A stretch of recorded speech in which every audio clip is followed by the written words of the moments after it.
The major drug dealers, if you talk to them, they would go to the strip clubs, they would go to the gambling, and then they also would go to high-end clubs, especially to bring girls, to this kind of life had to go together. To go into the nightclubs for us, remember it was actual meeting of some sort.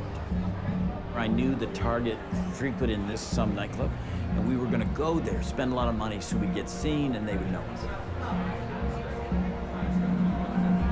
The main objective for a narcotics distributor is to make money. If you establish that you have funds to make the purchases, and by establishing it, you have to establish a relationship with them. You deal with them on a social level. You go out to eat dinner like any corporate person would do. You want to woo your customer, and that's what we do. We build a relationship with them, and then it's easier to morph into buying narcotics or buying whatever illicit thing you're buying.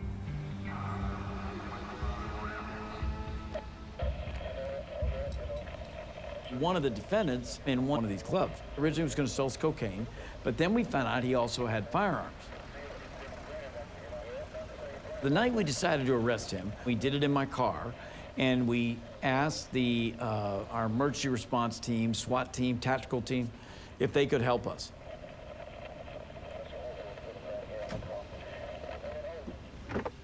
What's up, man? You look the same as you did when you left that club. What'd that tell you? Huh? What'd that tell you? Straight out. I had no fucking sleep, man. I think I've been Crazy. here about an hour and a half. You sleep back and forth? Huh? I'm tired of motherfucker. Let me bring this shit right here. All right, let's get it. Think straight, he's going to get the guns now. Then set it to the rear of the truck.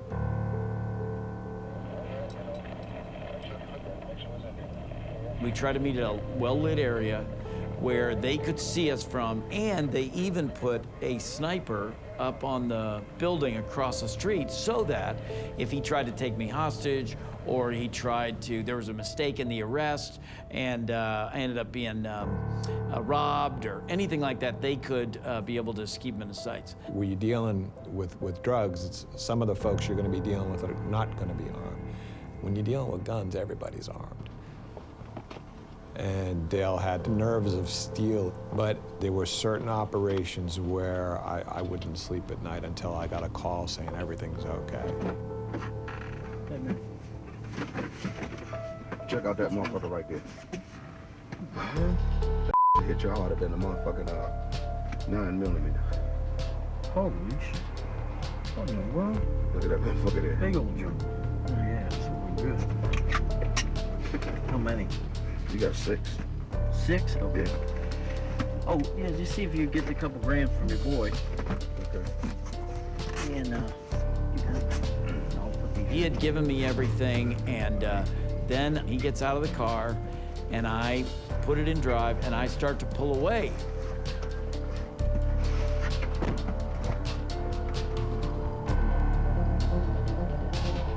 It worked out, and they did a great job. They ended up stopping him, but they did it in a plainclothes van, like a regular van, and they all piled in there, and then they had all the troops come in and arrest him all at the same time.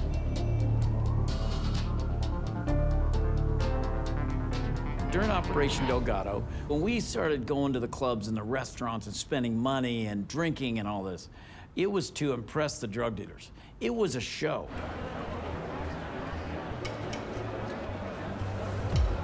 We went into a club to meet defendants one night, and I brought with me 4 beautiful female police officers. One of the waitresses actually asked me, "Are you a pimp?"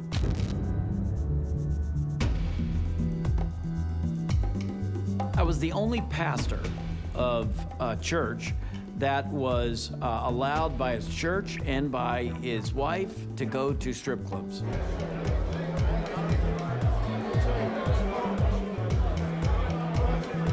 The temptation for police officers working undercover in that environment around the clubs and all that is, you've got the opposite sex, you've got money that you don't normally have. We don't make much money as policemen.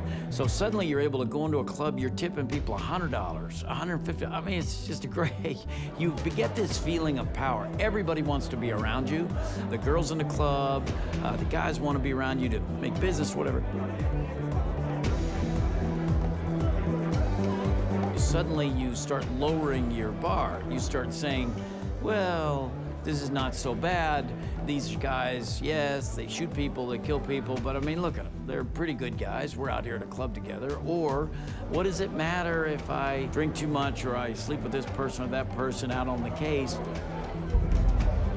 You can get seduced by the power, the prestige, and the things that you're doing in that life, because from the outside looking in, that looks like a pretty good life. And then when you take into consideration at that time what you're making on your regular job, for what the police department is paying you, and what you portray yourself to be, without a strong constitution, you could be easily seduced into that life.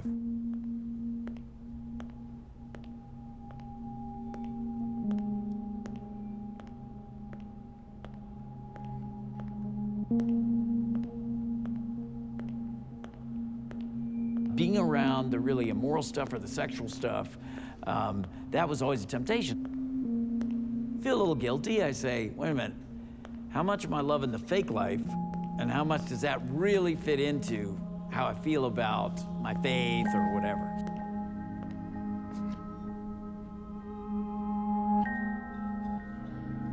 So anyway, I would go to different pastors, and I can remember some conversations with one guy, and I'd sit down with them and I'd say, hey, look, what do you think? You know, can I really do this? Come on.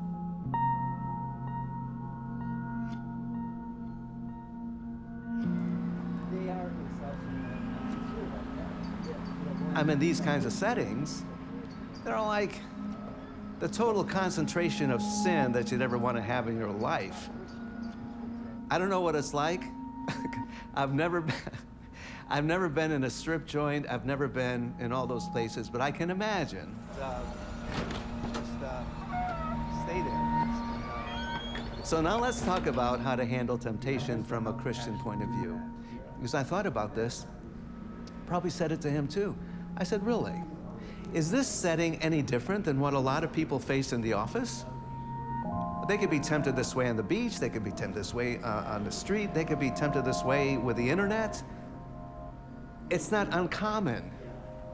And there's a favorite verse that I used with him. I said, hey, look, there's no trial or temptation that's come your way, but such as is common to everybody.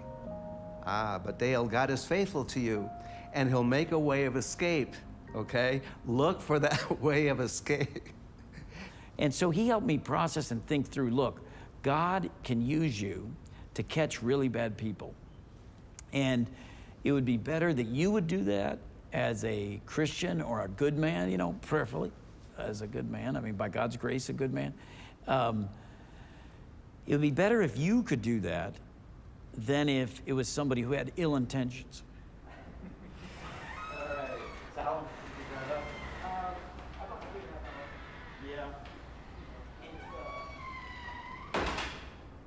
This is not working. Let me tell you. I don't know how Dale kept up with his police career and his service at the church. He ran the youth group for the church he was with. And the youth group, I mean, like hundreds and hundreds of kids. And there was weekly events and daily events. When he had a lot of police department work to do, and we were doing a great, huge event, there was very little sleep for him.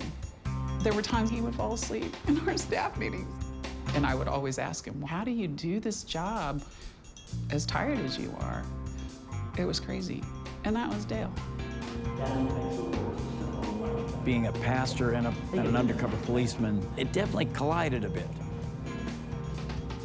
Or sometimes I would be at church talking to counseling, whatever, and I'd get a call from a drug dealer, and I would answer in Spanish, or I would talk to the drug dealer, then I would hang that phone up, I'd continue counseling. Then I would be at work and I'd be with the drug dealers, and I'd get a call from a mom who needs counseling with her teenager, and I would pick up the phone. And always waiting until each party left the room, you know?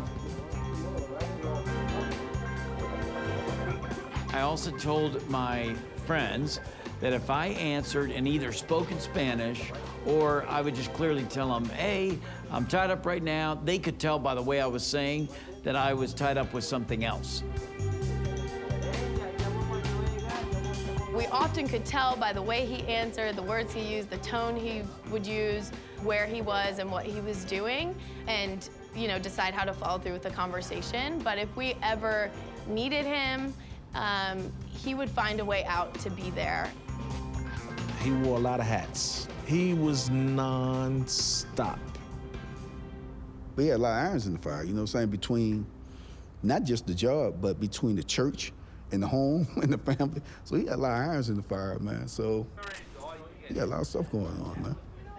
And that contributed to his reputation. He was like reckless and dangerous, and he didn't do things the right way. He cut corners, and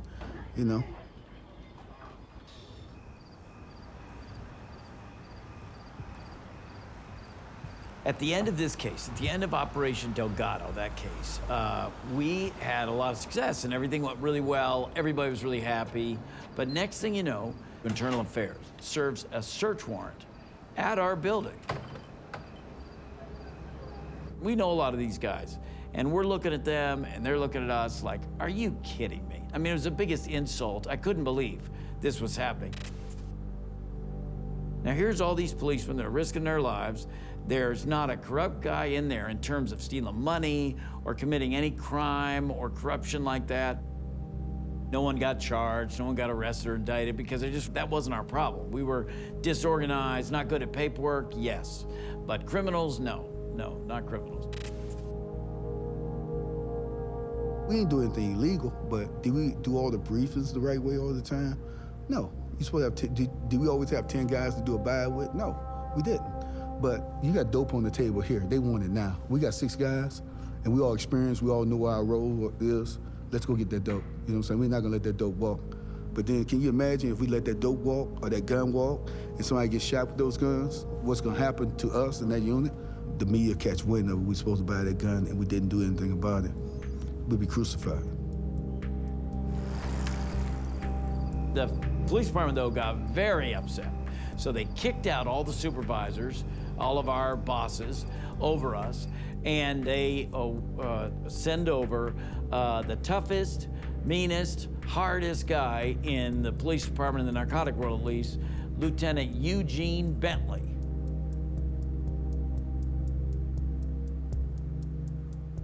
They did not like Dale, and they call him a cowboy. He don't do things by policy. He think outside the box. The heat was coming down on Dale. Dale, from the U.S. Attorney Office to the command staff, and I meet Dale, and I meet the whole crew, and I looked at what they were doing, and they were doing some things that was questionable.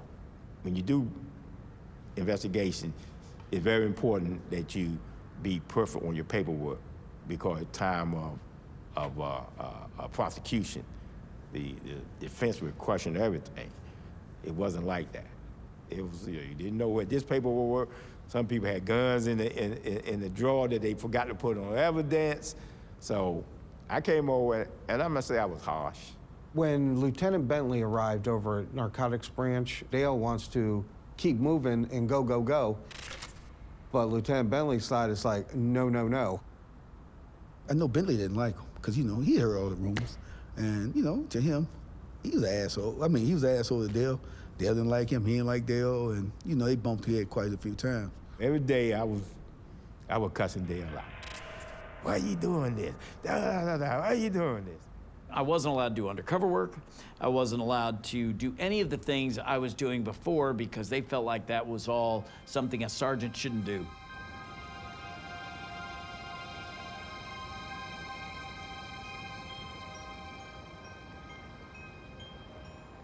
I definitely was thinking of just going back to uniform and being a patrol sergeant, maybe going to some daytime job and not having to go work the late nights, the late hours. I could be involved at church.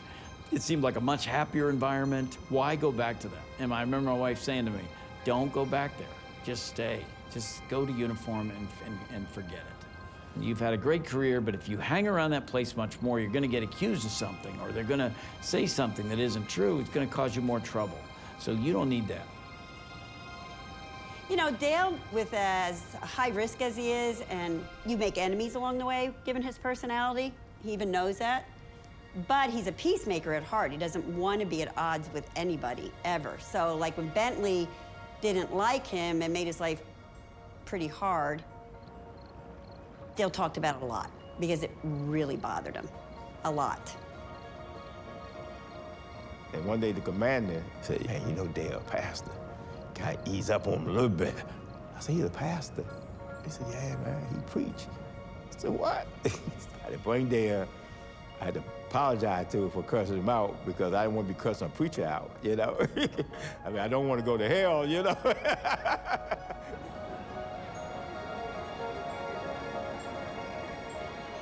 Then I started looking at the operations and their plan and what he wanted to do and the impact, and I saw their vision, you know.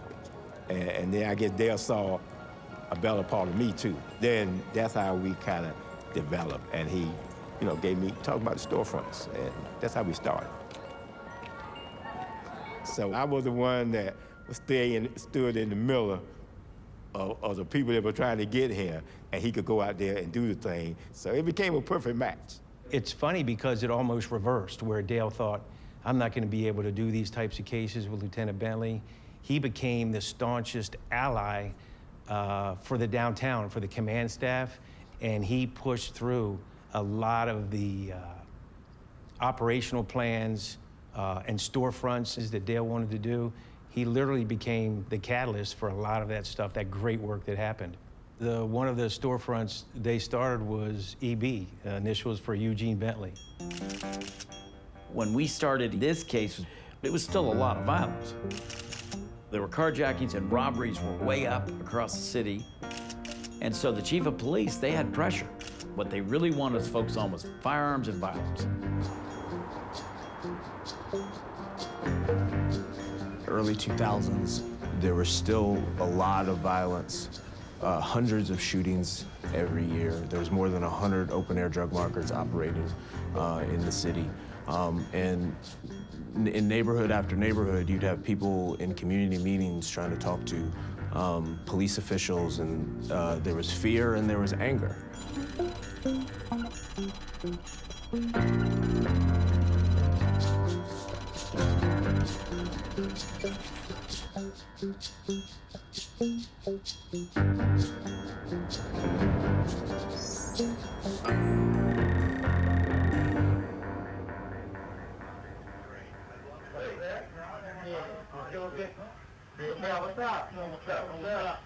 He called me right now. He called you right now? Yeah, that's what we got you, man.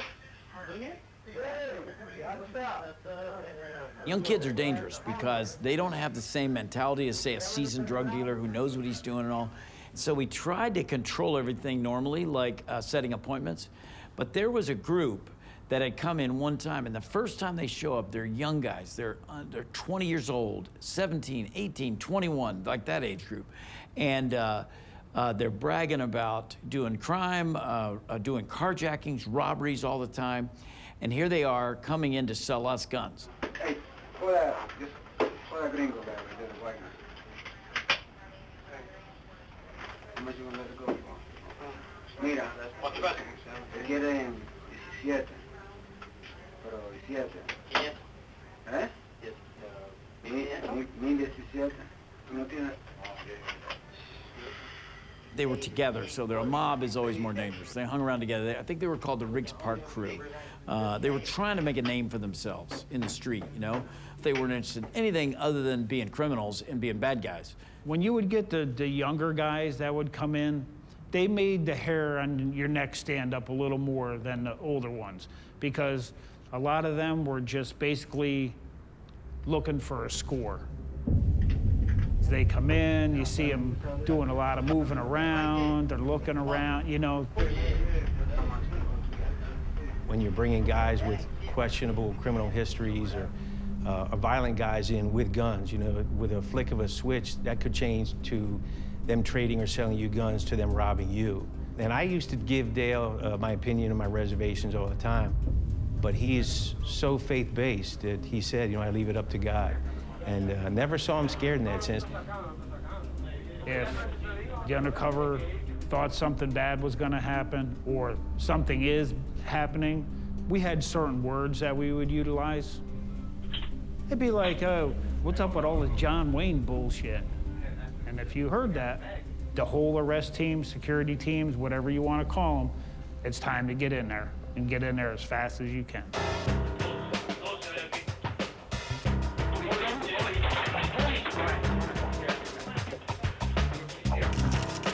At the end of this thing went really well. We seized a bunch of guns.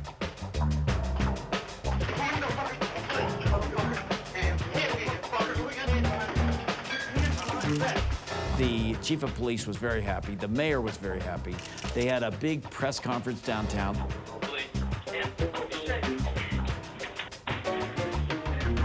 If you work in a car like Dale and I was working, you gotta be passionate about it. So he was passionate about that. And he was good at it. Yeah, he was gifted with that. Once you got to know him, and you're like, okay, you can interview all the FBI, DEA. It's gonna be one Dale Sutherland that is the best undercover officers that you ever met in your life.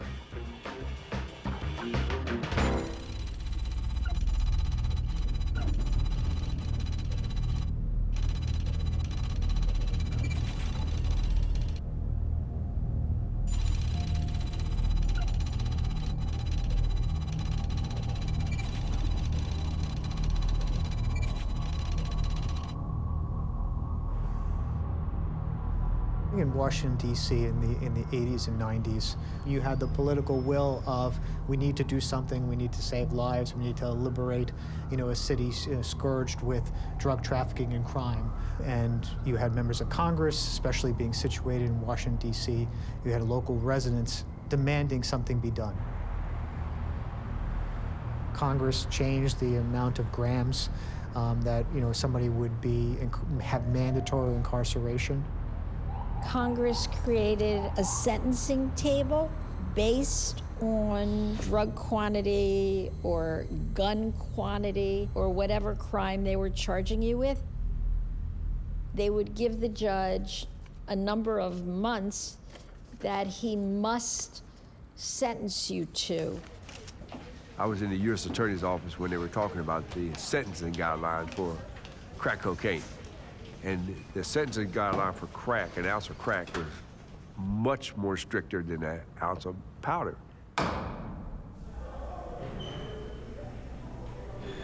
Disparity between sentences was exacerbating the issues that was happening in the Black community and Black people being sent to the prison industrial system as we know it now in comparison to their white counterparts. Cocaine was a white man's kind of prestigious drug in comparison to oh, you're doing crack, you're selling crack, you're killing people. 5 rocks. 5 rocks. The police were very aware of what the sentencing levels were,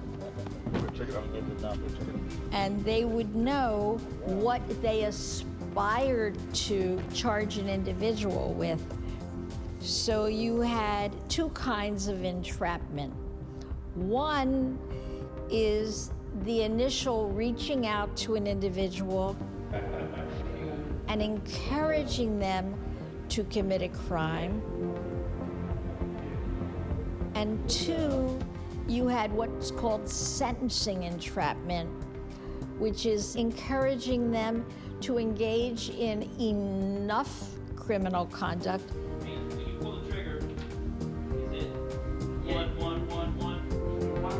so they would reach an amount that would give them a mandatory sentence. The perspective is, do you think that this person is not engaging in other similar drug transactions or firearm transactions outside the storefront? You think that they're only making money at the storefront and the first time they ever thought about trafficking a firearm or a drug is when they heard that somebody in the storefront was buying that? Absolutely not. We can't get guys to commit crimes if they not in that life. So we're not creating criminals. The criminal mentality has to be there. Are we pushing them? Yeah. We're trying to get as much drugs and guns off the street as possible. So yeah, we do. As a pastor and as a policeman, There were multiple times, I mean, all the time, you have conflict inside of you, internal conflict, even if you're not a pastor. The congressmen and so on, we did not agree with all of their laws, believe me.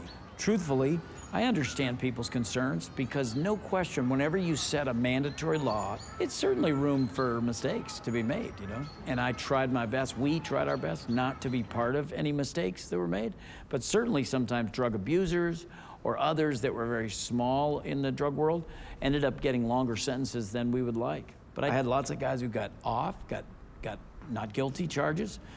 Many more than the ones we convicted got reduced charges, because if he would just cooperate a little bit, I could go to the prosecutor and try to get a big reduction in sentence. And we helped a lot of people get off that way. People look at it and say, you're just arresting young black men. That's all you're doing. It's a cycle. It's a cycle. You're putting young black men in the system. How do you answer that when at the same time, you have to answer to the community?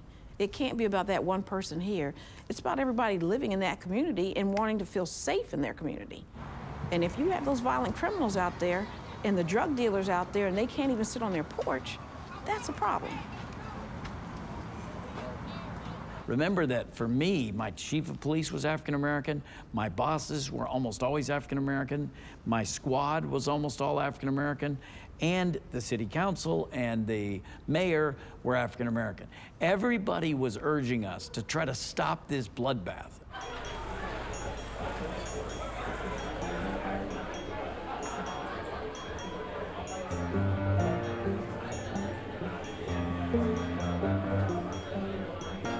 All right, thank you, sir.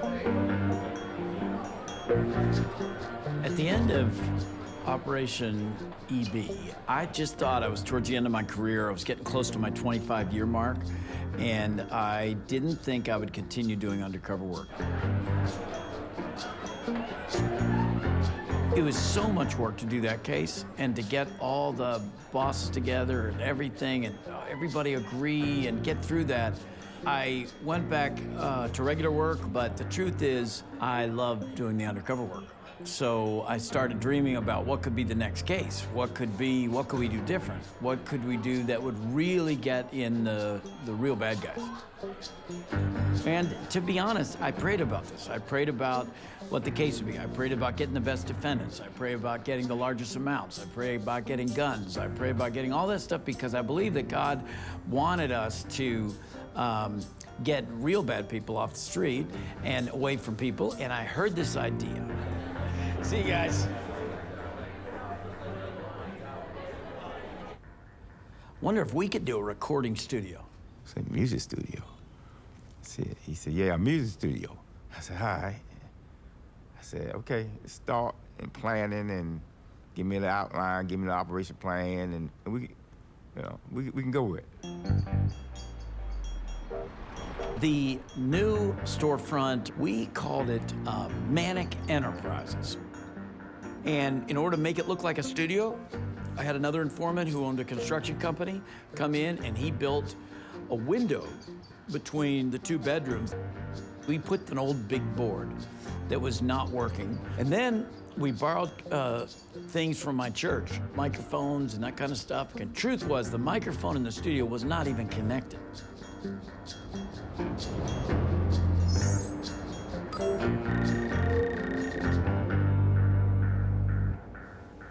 We have an informant.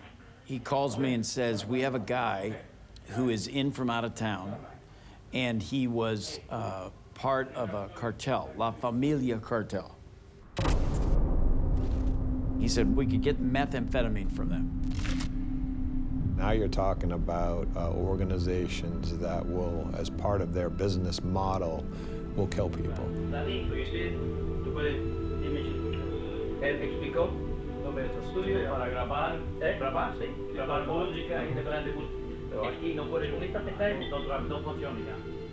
Pero you guys don't know anybody. We gotta get these things. We gotta put them up on the wall for the soundproof, right? You get it? Yeah. Everybody that was told about this operation was like, cartel, do we really want to do this? It's too dangerous. And it just kept getting bigger and bigger.